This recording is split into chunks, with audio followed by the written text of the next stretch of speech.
What is going on, guys? This is Ben here, bringing another Brawl Stars video. Hopefully you are doing well. Maybe you're a little bit more awake than I am. I'm currently recording this really late at night. If you can't notice, maybe I look a little bit tired. But yeah, I'm going to be gone majority of the day tomorrow, and I want to get this recorded before then. But today, we are going to be doing a discussion video on which is the best Mythic Brawler in Brawl Stars here. So I'm excited for this. We're gonna be going over Mortis, Tara, or Tara, however you want to call her, and then also the new Brawler Gene. So definitely like if you guys are excited and you want to see some more discussion videos.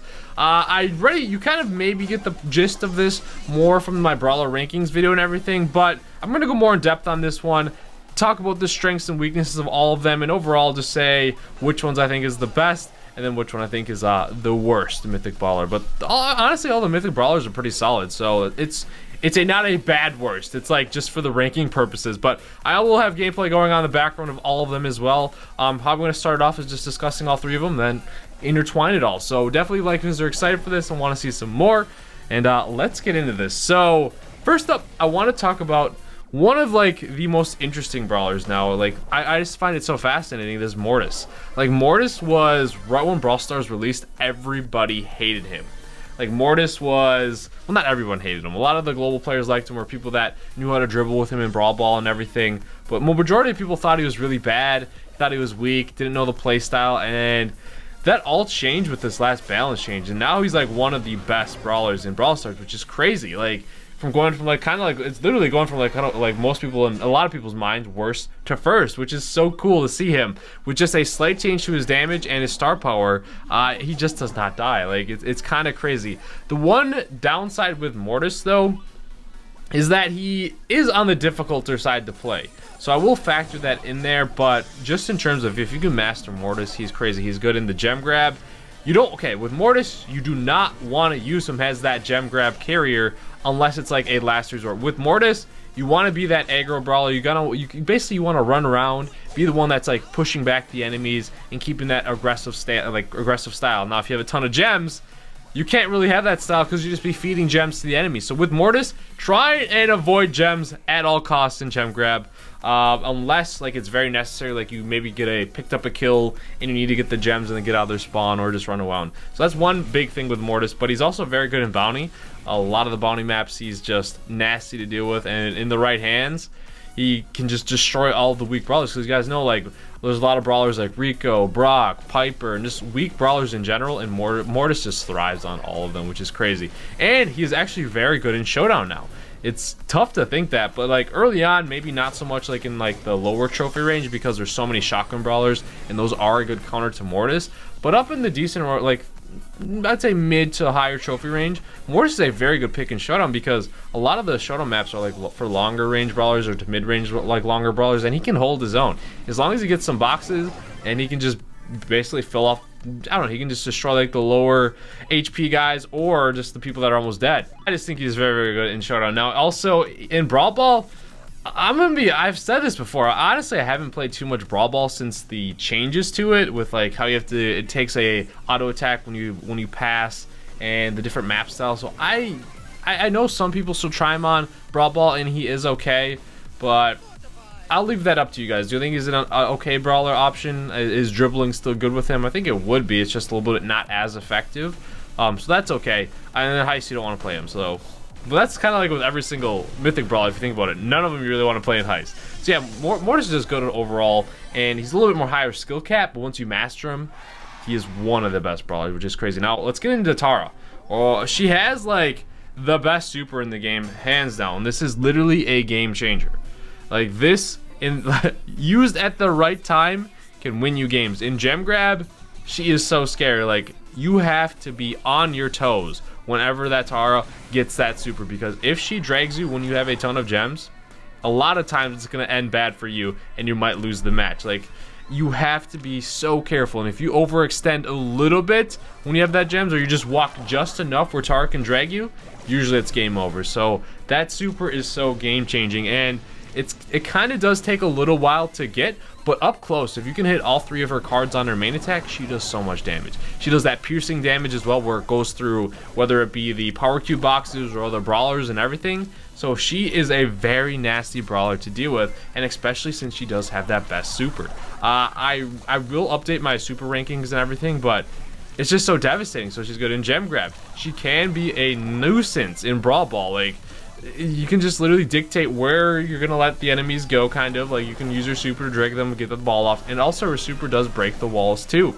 And now, excuse me there, in Bounty, I mean, I know some people do try her, but she's not the greatest pick in Bounty because like a lot of the times it's overrun with like the longer range brawlers and everything. She also is very good and can be scary in the showdowns as well, with the reasons we just stated above with her attack and her super. She can definitely fend for herself, but we do drop her a little bit of points. We take into consideration that she's not like this dominant brawler on Bounty and can be played easily on Bounty. So with Heist and Bounty out of the picture, like I said earlier, we're taking Heist. Everyone's not very good in Heist for the Mythics, so we don't take that too much into account. But now let's get into the newest brawler, Gene here. So I just am still very curious after, what is it, like a week now, or a week and so with Gene, having probably played against him. If you have unlocked him, playing with him, what are your thoughts on him? Do you think he's needs a buff? Do you think he's balanced? What do you think on him? Maybe you don't have him powered up, or his level isn't high enough to maybe fully gauge, but just your first impressions, I guess, or your first week impressions and everything. For me, having a max level and being able to play against like other max level brawlers, I really think he's in a good spot. I don't think he's like super weak. I don't think he's super strong. If anything, like, he might need a little tweak to his super to maybe get it a little bit faster or maybe a little bit easier to drag. Other than that, I don't really, his star power, like, it's take it or leave it with that one. It's not too game changing, but like, I think he's in a very good spot. Like, in Gem Grab, he can be very scary because it's kind of similar to the Tara super. He can just drag that gem carrier. Now, it's kind of difficult though sometimes because the super can be avoided, and if you don't get it, it's kind of like, oh, it's gonna take a while to get my super again. But he has that long range. It's an incredible long range with that super, and it has also his main attack too has that incredible long range where if you land the shot, it does a considerable amount of damage. And then you can also poke and maybe finish off brawlers that are running away when it's like that extended range to it. So he is very, very versatile, very, very good. He's got a decent amount of health, and he does, like I said, probably like a surprising amount of damage. So Gem Grab, very good.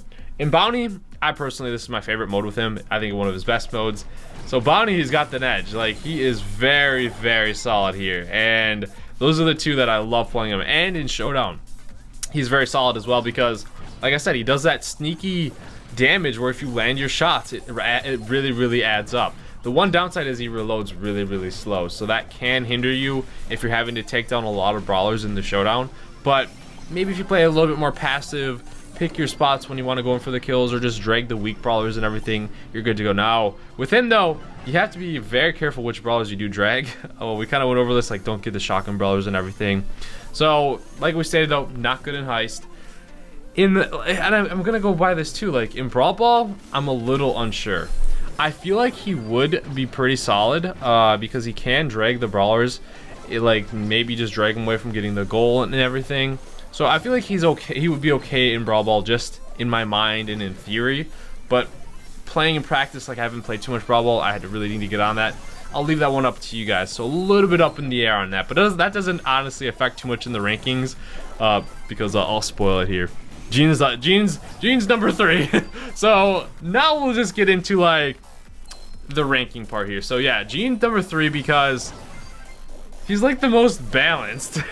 he's a little bit, I don't want to say difficult, because he's not difficult to play. He's fairly easy to play. It's just hard to get, like, good players will have a team to play with, and they will, like, communicate over, like, Skype or Discord or whatever, and know when to drag. And that's when Gene is very deadly, when it's like the team's on point. When you drag, you're all around to be able to shred that brawler and everything. So in that sense, he is high skill cap, but just like if you pick up and play him on your own, he still is very easy to pick up and play, and he's pretty good, but he is underwhelming at times, and I feel like it takes a long time and it's a little bit difficult to get used to his slower shots. So that's why we have him at number 3. Like, he's not just like this overpowering force that, like, just dominates, unless you get that, like, a clutch drag, but that is hard to do. So that's why we have a number 3 slot. Number 2, I thought long and hard about this, and I did take ease of use heavily into account here. Heavily. I actually ended up putting Tara. This is going to surprise a lot of people. Let me explain myself here. So Tara is a lot easier to play than Mortis. Tara has the best super in the game. But when in the right hands, and once you learn how to get Mortis, and once you play Mortis, he is just so good. Now, if you don't have the Mortis star power, maybe I would switch this around, because that is a huge part of Mortis's survivability is when he takes someone out, he immediately gets a lot of that health back from regeneration from his star power. So if you don't have the star power, I would probably swap these around. But yeah, Tara, she's so good and so devastating. But the one thing that flipped it for me, I guess, why I'm switching these rankings is like Tara, good in the showdowns, good in the gem grab, and then good in the brawl ball and everything. Mortis, gem grab, bounty, showdowns, can be good in brawl ball too. And it's just like, that was the main flipping point. And just because with how it is right now, with at least, I guess maybe it's just because of the trophy range I'm at, like a lot of the high like trophy Mortis just control games. They can wreak havoc, and it's just like this guy is just so strong, and he does not die. So I feel like the ceiling with Mortis is just so high compared to where Tara, yes, she has that drag. The one downside to Tara is like it takes a while to get it, and it can be avoided once like the team knows, like if a Tara has that super and they keep eyes on her. A smart like gem carrier or a high bounty person, if it isn't bounty, usually it's not, but would it probably stay away from her. But she does make up for that though in Brawl Ball because she's very solid in that. So it was a very tough choice, but I'm gonna put Mortis ahead right now. You could see it reflected in my Brawler rankings and everything. I just feel like he's much more of a nuisance, and he's just so good. So that's how I have it so far. I have Mortis at number 1. Is harder to play though. So keep that in mind. You have to practice a lot with him. Know when you can go in. Really try your best not to auto aim. Even I struggle with that because Mortis actually is. I struggle with Mortis a lot. I need to practice him a lot more. It's just like I'm going off base. Like when I'm facing a really good Mortis, how I see other people playing him, it's just he's crazy. So that is my ranking here. I never thought I would say Mortis would be number 1. When this balance change first came out, I literally was just like, Mortis might do a little bit more damage, but if anything, it's not going to change much. I thought it was actually a nerf to his star power, but looking back on it, that was a dumb assumption. It's a very good change for him, and I was not expecting him to be as good as he is. So that is that, though. This is, like I said, this is just my opinions and everything. You guys can totally agree or disagree. I'm very curious. This is all up for discussion. It's just a discussion video, and I wanted to talk about it because now we have 3, and then I did this before too with the legendaries, so we'll go with that. But thank you so much for watching. Let me know your thoughts. Which one is your favorite Mythic Brawler? It doesn't have to be which one you think the best, maybe, but which one do you have the most fun playing? For me, I personally, it's probably because he's new, but I have the most fun playing Gene. I just absolutely love dragging, and then people don't think he does that up close damage when you hit your shots. You can 3-shot him. It's so funny. But that's my thoughts. Thank you guys so much for watching. Subscribe if you're new to the channel. Sorry if I was a little bit more tired, or I looked tired and everything, or not much the normal enthusiasm. I was a little bit tired for this one. So thank you guys for watching though, and I'll see you guys later.